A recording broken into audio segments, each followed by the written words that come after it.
This is a guide for how to do the supercritical method for the Rubik's Cube. If you are a beginner, I would not recommend this method for you. The first step is to form a 2x2x2 block. The way I do this is I first place a corner in its appropriate spot, this corner here. Then I find an edge and place it around that corner, this edge right here.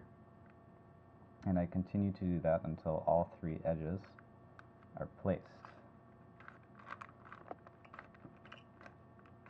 like so. And here is my 2x2x2 block. The next step is to go to the opposite corner of the block that we just solved, and then solve another 2x2x2 block around that corner. So first I find the corner there. It's right here. So I'm going to put it in place. A little clunky. And then I put the edges around it. And this step isn't that hard to do if you know how to do the last step. There's an edge. And now the next edge right here. And the last edge. And that's the 2x2x2 block on the other side. The next step is a really easy one. All you have to do is solve another edge anywhere on the cube. Now there's already one right here that's solved, so that's the end of this step. The next step is by far the hardest step, and it involves pairing up corners and edges and then placing them in the appropriate slots next to this edge that we've already solved. So there's one here that's already paired, and I will move it over into the slot right here.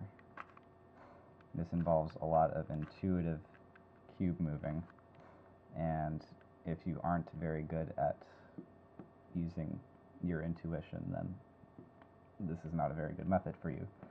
The next pair that we will pair, let's say we want to put one in this slot. We'll find these two right here, and we have to use our mini algorithm to pair them together and then put them into their appropriate slot, like so. Now the last pair,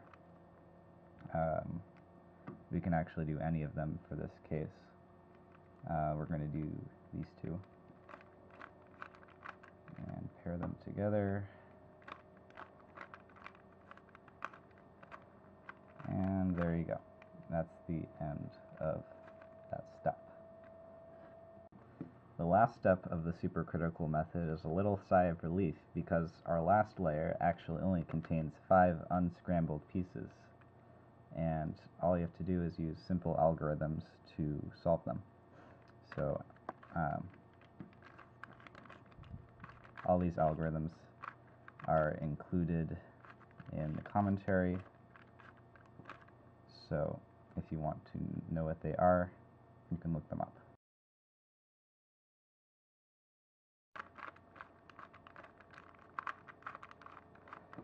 But normally you can do it in around 3 algorithms. That was an unlucky case. And that is how you solve the cube using the supercritical method.